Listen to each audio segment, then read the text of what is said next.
The summer heat had hit early this year. I had just moved into my dream home. 3 bedrooms, 2 stories, and the cherry on top, a private pool with a shaded patio overlooking the hillside.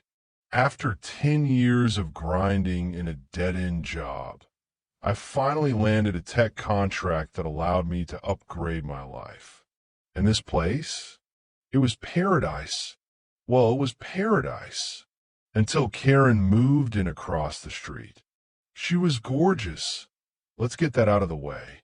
Mid-50s, blonde bob, perfectly styled, full lashes, sharp cheekbones, dressed like every day was a country club gala.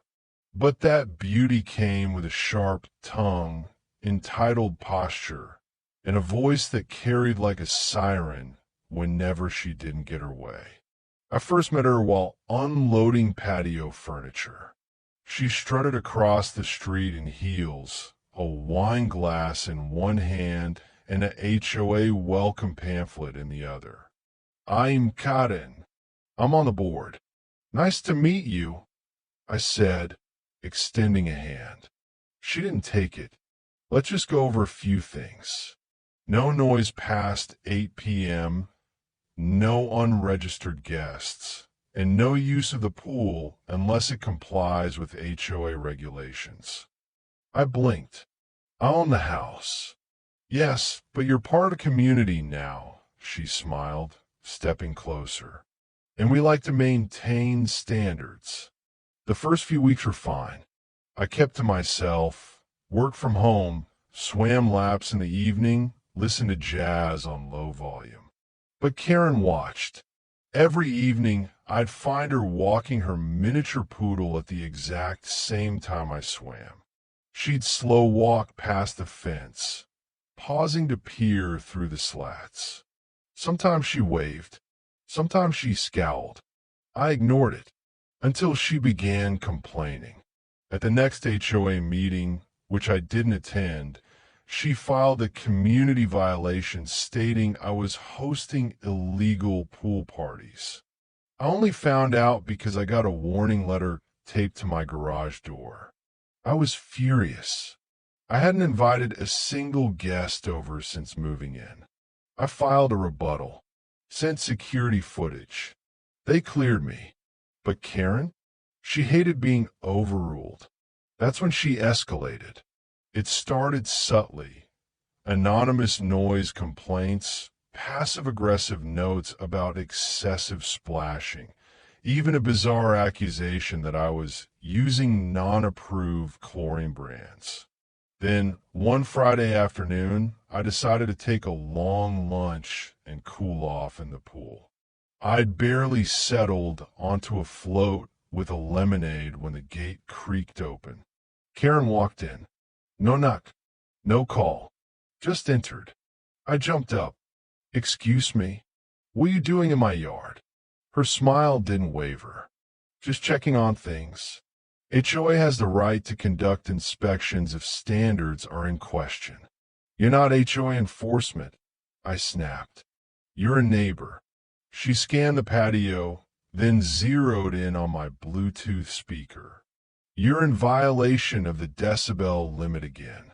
I walked over, turned the speaker off. "Karen, leave." "Not until I've documented the scene."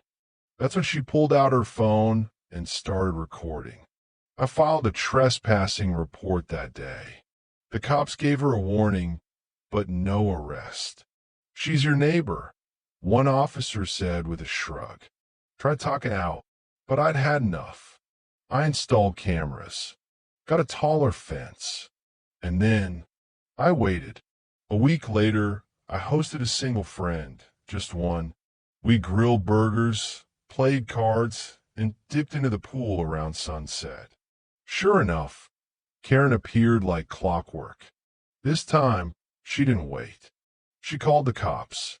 We were mid-conversation when blue and red lights flared against the patio. 3 officers walked through the gate, my locked gate, mind you, because Karen had waved them in. "Sir," one said, We received a call about unauthorized use of the premises. I live here, I said flatly. I can show you the deed. Karen was behind them, arms crossed. He's been renting. That's not his pool. He's scamming the HOA. I laughed. I own this house. I went inside, pulled the documents. Deed, ID, everything. The cops checked. Nodded. You're good, sir. Apologies for the disruption. Then, the lead officer turned to Karen. Ma'am, do you live on this property? No, but then you're trespassing. Boom.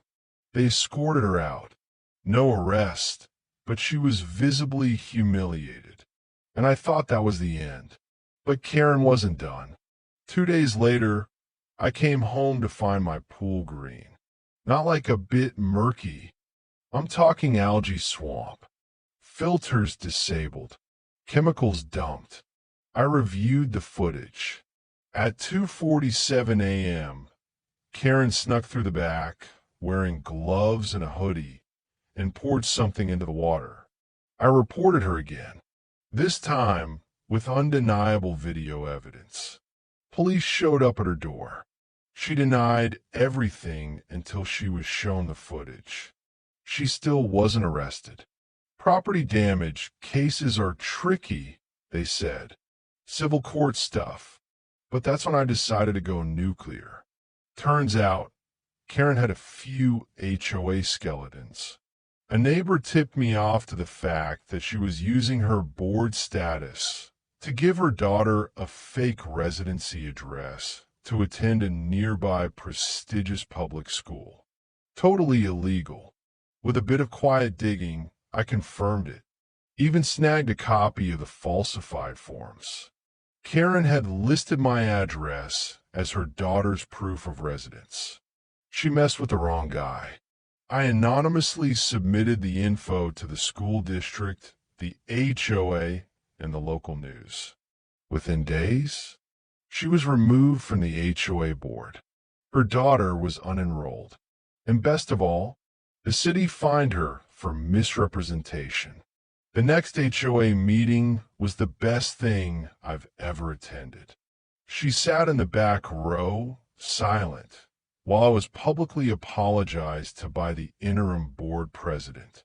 They offered me free pool maintenance for a year, waived my next HOA dues, and asked if I'd consider joining the board myself.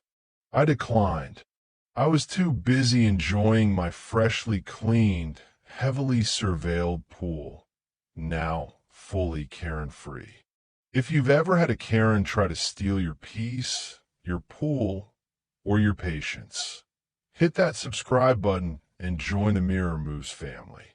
We serve karma cold, justice loud, and stories with a splash of drama every single week.